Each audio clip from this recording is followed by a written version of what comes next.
Like we say in theatre, the show must go on, and so we will continue with this. I just wanted to say that actually coming here today and being able to have this interaction with Mahesh Elkunchwar is a huge honor and really warms my heart, because I grew up hearing his name in the house. He was a friend of my parents. He was a very close colleague of my mother's. And it was only later in my adult years, and I would say especially in the last 1 year, because of circumstances, we've actually been able to share a lot of wonderful chats and phone calls and meeting, and today I can say he's a friend. So I'm really very, very happy to be here. I'm going to begin by reading an excerpt from this. It's a series of 3 essays. And the reason I'm doing it is because we can then just get a sense of the flavor of his writing, which is unique and delightful. Another thing about the writing is that when I read it, I noticed that my analytical brain started trying very hard to dissect it, wonder what the technique was, why, and I realized it's so evolved that the best thing really is to just let go and enjoy it. And that's what I did, and it really engulfed me. And I have to say that more than saying it's a book, I would say it is an experience, because he pulls you into these worlds. So I'm going to just read this one excerpt. This takes place when partition is happening, and he was mesmerized by Noor Jahan, the actress, and he loved the movies. And so that's all I'm going to say. Okay. Meanwhile, the house began to ring with the phrases, country's partition, country's partition. Kaka, enraged, was stuttering something animatedly in English. When I chuckled, my aunt said, "How can you laugh? Can't you see what's going on? Yet you go on giggling." The country's partition. Every now and then, my cousin, wearing the black cap of the Sangh, stood in front of Guruji's picture, eyes closed and hands folded, tears streaming from his closed eyes. I yearned to go to the movies forever. So, remembering Noor Jahan, I began to sing, "Aa intizar hai tera, dil bekarar hai mera." Right away, my brother shot out of his room like an arrow and yelled, "Stop it! Stop! Stop that Landi's song. She's traitorous, treacherous, dishonest, despicable." He went on. The family were actually watching it all, but their faces exuded satisfaction. Then, after a long while, he stopped. There was absolute silence all over the house, and obviously, I took refuge in my pet window. Sister approached me and murmured, "Don't sing her songs again. She fled to Pakistan. A Muslim after all." Gone to Pakistan? Forever? Without me? I now expected myself to be shattered. But how exactly one does that was beyond me. So I went into the movie and started singing "O Dur Jane Wala Hai." But stopping abruptly, I came out of the screen. Suraya's song, Muslim again. To hell with it. Instead, why shouldn't all of us become Muslim? I didn't articulate the thought though, because I knew that everyone would call me a traitor if I did. In fact, adults don't understand that children understand a lot. I must, however, admit that I felt cheated. Noor Jahan fled to Pakistan? To enemy country? Didn't she have any patriotic feelings? I really didn't like what she did. She simply left, although all of us were there for her. Should I now sing "Dil Tod Ke Jane Wale Diya Jalakar"? I was angry. My indignation was like the righteous age of adults. I berated her. Head against the wall, dupatta balled in her mouth, she cried silently or quietly or something to that effect. And I began to fire. ये तुमने अच्छा नहीं किया, ये धोखा है, फरेब है, गद्दारी है. I glanced into the movie theatre out of the corner of my eye and saw Appa, Anna, Tai, Kaka, Kaku, Dada, Mai, all of them looking at me with admiration, as if to say, look how resolute he is. Some other people even clapped. Would I let go then? Chuffed, I blurted, "Tum be-murawwat, be-dard, be-haya ho." I kept scolding her with this kind of verbal troika. See, that's what you do in Hindi cinema. It's a tradition. And I had begun to understand a lot of Urdu words because I was constantly in the movies. But mind you, only 3 words at a time. It was Uncle Sorab Modi who had taught me that. The troika, I mean. Did she flee? Tum kair, buzdil, darpok ho. Berahem, beruk. I stumbled. I just couldn't recall the 3rd word. Yes, here it comes. Bewafa. Bewafa ho. Maybe Mai couldn't endure that anymore, so she got up from the theatre, came right onto the screen and said to me, "How you talk? Don't forget she's older than you. Show some respect." Do you think she was happy to leave the country? When we left Parwa for Shirpur, we were devastated. She had to leave behind everything, poor girl. Upon that, Noor Jahan collapsed on Mai's feet. Suspecting that she may now call Mai a devta, I had butterflies in my stomach because Tapitai was staring at us with frozen eyes. As soon as Mai said, "See you, daughter," Noor Jahan disappeared. The shot ended. What brilliant editing. But my mind was agitated as ever. She didn't come even when I sang "Vyakul hai man mera aja." Then I realized that I had better get my mind out of here. When you grow up, you have to make and then break bonds. This could be called a dress rehearsal for what was to come. Okay. So, as was mentioned earlier, Mahesh Elkunchwar is one of our leading playwrights in the country, and he took to essay writing. And my big question to you is that what really led you to writing essays from something so collaborative like writing plays?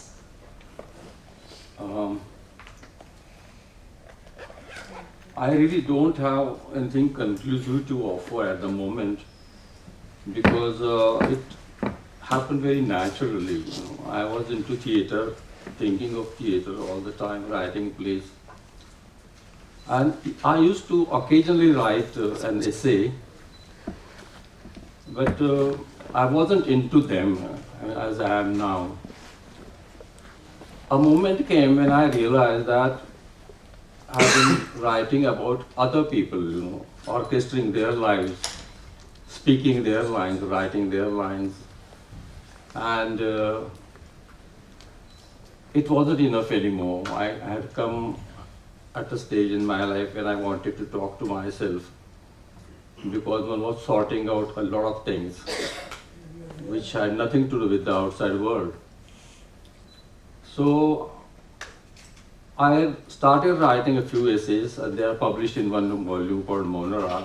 I didn't want to publish them, but Mr. Bhagwat was in town in Nagpur and I gave 2 of the pieces to him to read and he said,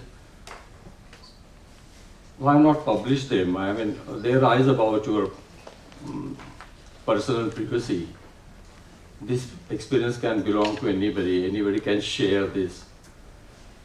So I dared to publish them. But even after that, I wasn't very happy with what I was doing because I thought, well, it is not a soliloquy. I'm not talking to myself because when I thought of my life or anybody's, I realized one thing, that life is not a linear thing. This happened, after that, that happened, that happened. Most of the people are narrating life in sequences, it's sequential. There came a moment when I said, no, life is not like that. This particular moment in my life is an accumulation of all that I lived before. This will not go. This moment is this moment because of all those things that I have gone through, I have lived. So, if at all I am going to write about it, then I have to learn to embrace life in its totality. The answer is going to be a bit long. Allow me to be a bit. It's your moment. It's your moment. And how do I do it? How do any artist does it? Even a vocalist, he has to sing one phrase followed by another phrase, one alap after another alap. Writing also is like sequential, but can you create a moment when the entire experience becomes sort of solidified, like life condensed in a moment? Can you do that? Can you achieve it? It happens in music. There are pauses. Surprisingly, it happens during pauses. You suddenly realize that yes, this is the moment. All that the vocalist wanted to say is sort of condensed in that pause most of the time. So I realized that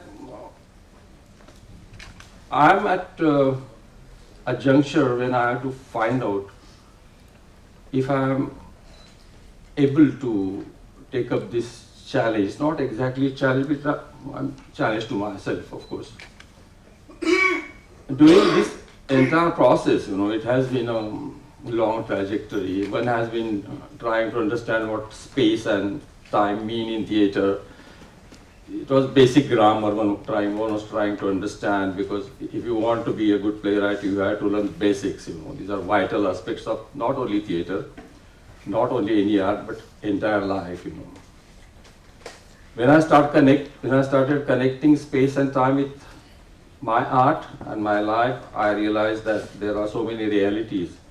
The reality of theater, which is transient, the reality of life, which is transient, the reality of my dream, the reality of my imagination, multiple realities, and they are all transient.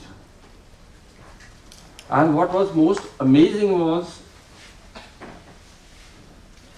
the transient reality of my existence. It comes with the transient reality of theater. These two realities, transient realities, come together and aspire to throw light on something which is totally intransient. And that intransient thing is absolutely indefinable. It cannot be captured in words because it goes much beyond our intellectual perception of life or existence. This is all cerebral work, of course. I wouldn't say that it has become an experience. So when I started writing these essays, even these essays were written about 10 years ago. They were translated recently, so they are available to you now. But I am not there at the moment. I have traveled for another 10 years. But let us share what I went through and when I arrived here, what happened. Sorry, these were not all three written at the same time, right? No, There was a gap. I am not a very prolific writer. There has been an interval of 3 or 4 years between two essays, I write only when I think that people are forgetting me. So,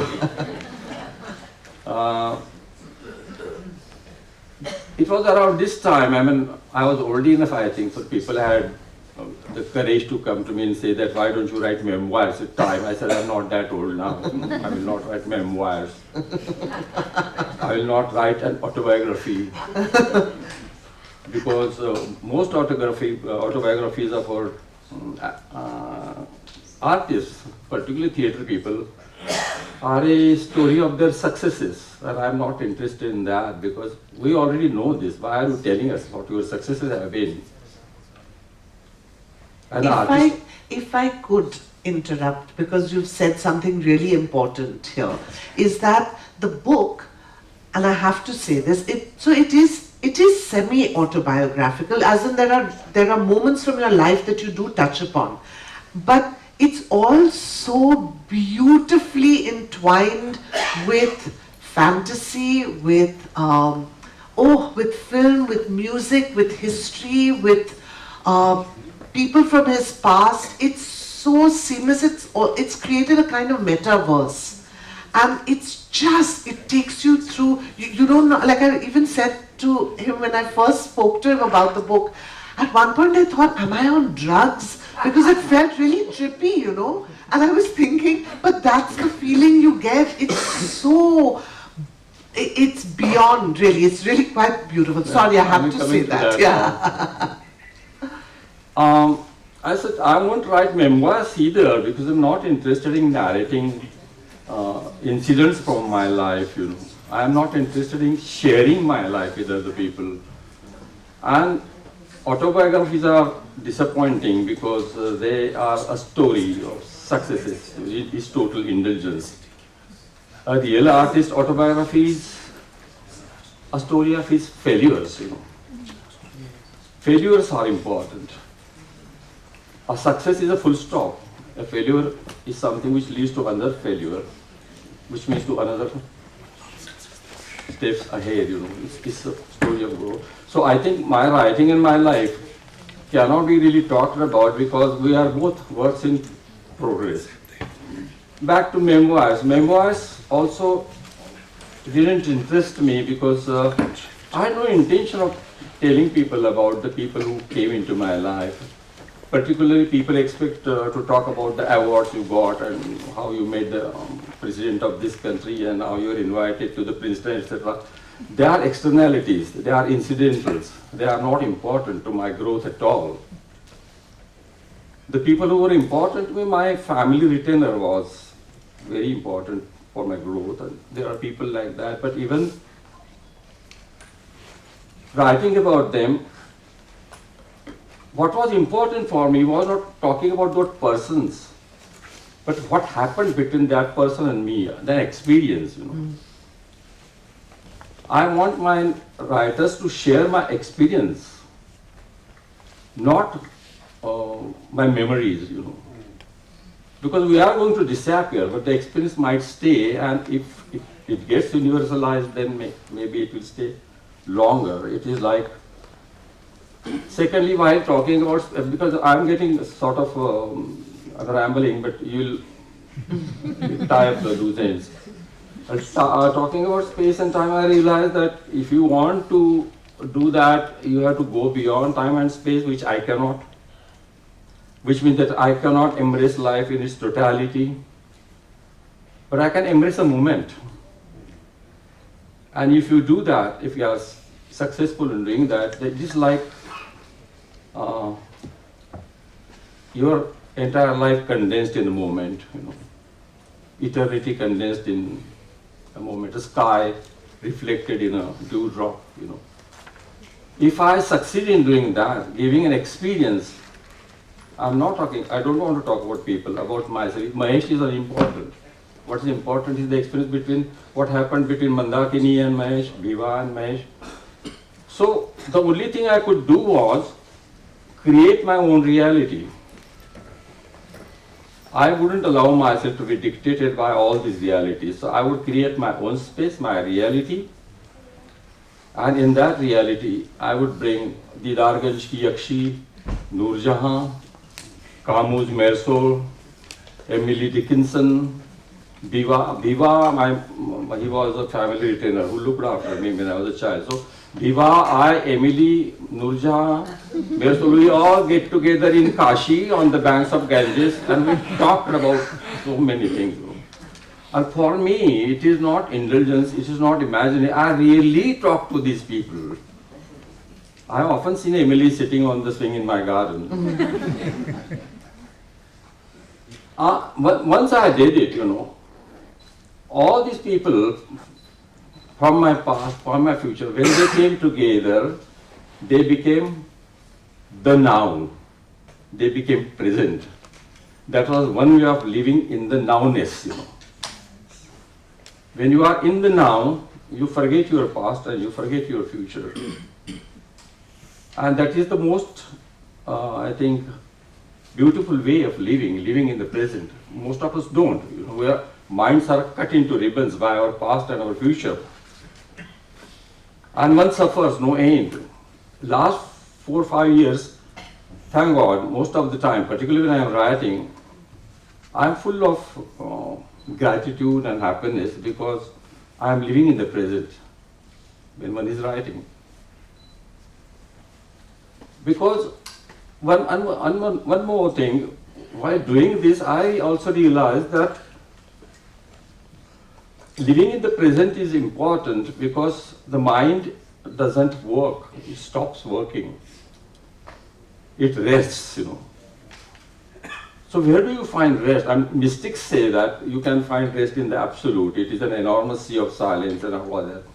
This is information. I know nothing about it. But I am at a peace. I am at peace when I'm writing my essays, and the only feeling that remains within is infinite sense of gratitude. I'm so grateful that I can talk about these things and want to share these experiences with my people, whether they can or they don't. I don't know whether these are successful essays or not. Let's just move ahead. I don't know whether I made myself clear because it's something which needs a long, elaborate discussion. But well, this is something I tried to give you in a capsule. In the second story, it's about a young boy who is really taken in by, it's a coming of age story, and film plays a very important part in it. Can you tell us a little bit about your relationship with film and song, this music? In fact, your friends refer to them as the singing essays because there's a lot of song in it, in all three. I was born in a village. I came from a very feudal family, and there were no good schools, and my father had this wrong ideas about me that I was intelligent. So he decided to pack me off to my uncle who was a lawyer in Yotmal, a Jilla place, not very big, but it had one good school. So I went there. My father was a busy lawyer, my aunt was a busy teacher, and there were so many chores to do. They had no time for me, they didn't have a child. So my only escape was books and films. And I lived in the world of film. Films were more real to me than to my very sort of lowly life. I had no friends. I missed my village friends. I didn't make friends in the town. So I lived in films, and the life in films was so rosy, so good. People were unhappy so beautifully. I loved that. And I remember that I used to create scenes within my mind where Biva would come and Mandakini would come suddenly to Yotmal, and we got together and we talked to each other. I created dialogue. I think that is the beginning of my playwriting. So living in an imaginary world, a dream world, has been a part of my life. In fact, in this essay, he actually goes into the screen a lot. So he goes into the screen and he sits with them, with Nurja or Nimmi. Nimmi was my favorite. But it's very charming, and using the kind of humor that you do.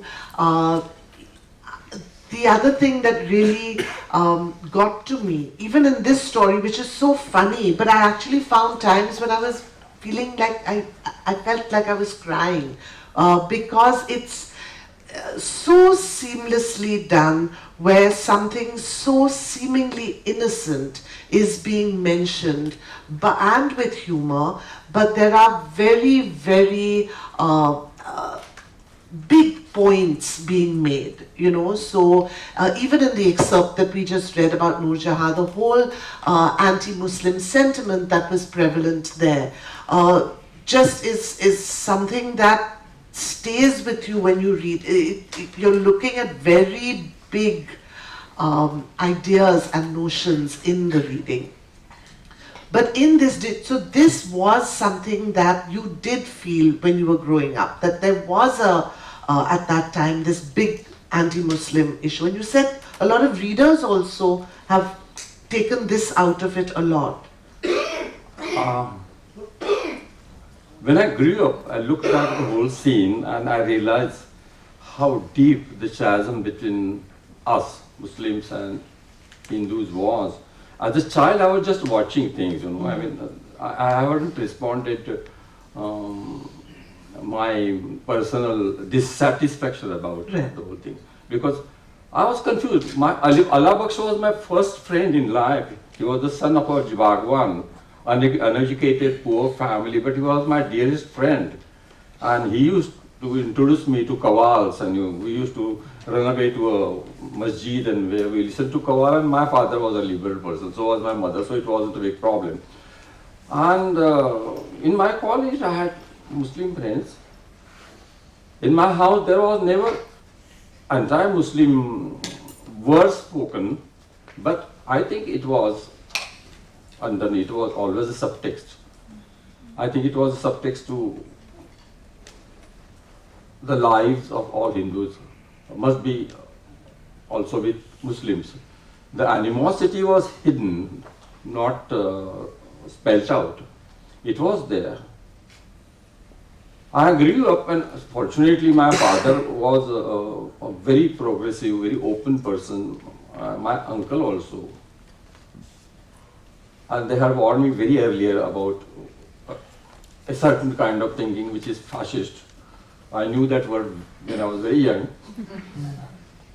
So I grew up with this, and even now it is very disturbing to know that we still think in terms of Muslim and Hindu.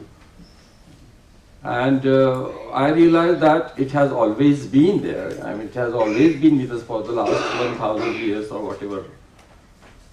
And I don't see any way out of this at the moment. It's getting worse by the day. It's getting worse. Not only worse, it's vicious. You even speak about politics in the beautiful Kashi moment where you talk about.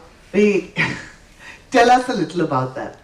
Yeah, I mean, I was in Delhi for a seminar. It was a 7-day thing. Amal had organized it.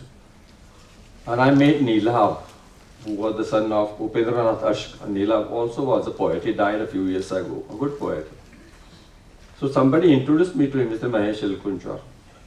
Marathi, sarke hue hai sale sir. Don't want to talk to you. I said, I mean, okay, I mean, I have no problems with somebody not wanting to talk to me. But I don't dislike you. He didn't talk to me for 7 days. He would just ignore me or make very snide remarks about Marathis. Later on, I met him in Kashi. And music brought us together because I was singing some Siddheshwari Devi Tumri, and he said, "Aisa nahi gaate sale, wo chala aisa nahi hai, aisa hai, you know." And then we became friends. And he said, "Sale, zuban saaf hai tumhari, Shiv Sena ke nahi ho gaya." That is when I realized how hurt people in Uttar Pradesh were. We called him Bhaiyas at that time. Right. And like when Marathis are offended when they are called Ghatis, it's not really so innocuous, it's not really so harmless. You know, we are hurting each other all the time. We are not careful with words, we are not careful with our sentiments, we do not respect other people. Neelab made it very clear to me. He talked a lot about Bombay attitude, and I mean, I said, Kashi, I love to come to Kashi. Sale, हाँ, तो आप काशी आएंगे, हम बम्बई नहीं आएंगे. यहाँ भी मराठे हैं बहुत काशी में, एक एक की खटिया खड़ी कर देंगे. What do you think? We don't do that. We ऐसे लोग नहीं हैं. That it was a very good dialogue. I mean, we became friends later on, but I realized how much hurt was there. I mean, are we going to learn as Indians to treat each other with respect and consideration. These are, apparently they look very small wounds, but they are not, they are very deep. They can go deep and they never get healed because we are behaving in worse manner these days. It's getting worse and worse by day and the wounds are getting deeper and deeper. No, I am talking about these things because she asked me this, but that was not the intention when I wrote this essay, but I wanted to suggest it also because it has been a part of my childhood also. You know, when you wrote an essay, the whole, when you write a play rather, there is a director, there are actors, there is an audience, and it's a big collaborative effort.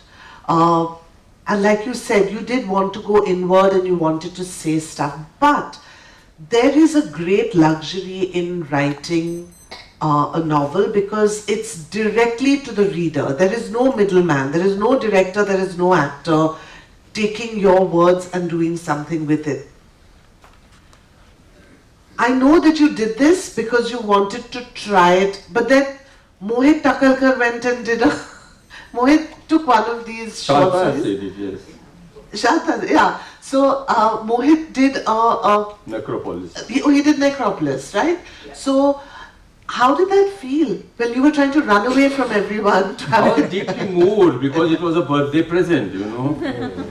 I was 75 and Mohit said, Dada, what can I give you? You know, I will dramatize your essay. Can I? I said, go ahead and do it. And it was a very good production. Yeah. Although a dramatic, dramatization of an essay cannot really convey everything. Essay Correct. does to you. You know, essays are to be read in the privacy of your study or your bedroom, particularly these kinds of essays. And when you dramatize something, you specify something definitely. You know, if I'm talking about wind coming, you show something coming and a noise on the soundtrack and all that. Or if I talk about desert, well, everybody's desert is different when you are reading an essay. But you show it on stage, so you define it. So, but this is a loss. Also, theatre can manage to suggest a lot more things which an essay mightn't. These are different mediums, but it was very moving to know that youngsters, and they are so young, you know, they're like my grandchildren. They wanted to pay a tribute to me like this, and it worked. It worked. It's lovely. And also, you know... Music. Music. Music is a big thing. I wanted to ask you about the fact that when you write, because there is a section in the book also about it, when you write a character, it's so, this is one of my favorite parts of the book, where you are being told that you think you're very great because you've created a character, but the character moves on. And have you thought about what happens to the character once you've written it, you're done with it, but the character moves on? Please say something about that. It happens all the time. Shakespeare created Hamlet and died happily. Hamlet has been growing for the last 400 years. Everybody's Hamlet is a different version and maybe a better version than what Shakespeare had thought. A writer writes and he's free, you know, he has thrown these people out of his system. But for me, they are alive because there are readers who read your work and these characters start growing in the minds of the readers because the readers approach your writing with their own set of experiences, their conditionings, their responses to life, responses to art. I mean, a character like Chandu from Vada Chiremandi is one thing for you, one thing for another person, and you add something of your own to that and look at, because your Chandu is different than mine, and you know. So the character goes on growing. If you have written a good play or a great essay, of course. Many die a very untimely death, unfortunately. So I don't know whether it's going to happen to my work, but well, hoping that it will stay on for some time. While I don't think about these characters anymore. Supposing a Vahini from Varachiri comes and starts talking to me, or Raja Deksha comes and starts, like he asked me. I said, I wrote that about 40 years ago when I was 48 something, and I thought, what would I be like when I'm 78, and I wrote that play, but I don't think about it at all anymore. But Rajadeksha is growing, everybody's Rajadeksha is an amalgamation of what Rajadeksha as a written character is and his own experiences, his understanding. So their life is bigger because an artist is never bigger than his medium. The medium is supreme, you know. You have to surrender before the medium. That is one important lesson I have learned. You know, I'm just taking a look, and our time is up, but I just feel so blessed to be able to listen to this kind of ridiculous humility and this constant search, and it's not even just about writing, it's about life, actually, having chats with you. It really is. And I urge everyone to please read this and enjoy it and just experience it, because that's what it is. And really, if you feel like you're on drugs, but really enjoy the ride, because it's beautiful. Yeah, thank you so much. Thank you. I was apprehensive when I came here because I haven't really formulated ideas in a cohesive manner. You know, I am still in a fog. So all I could do was invite you and grope around in this fog. That is exactly what I have done. I think I'm eminently successful in doing that. Thank you very much. Thank you, Mr. Elkunchwar.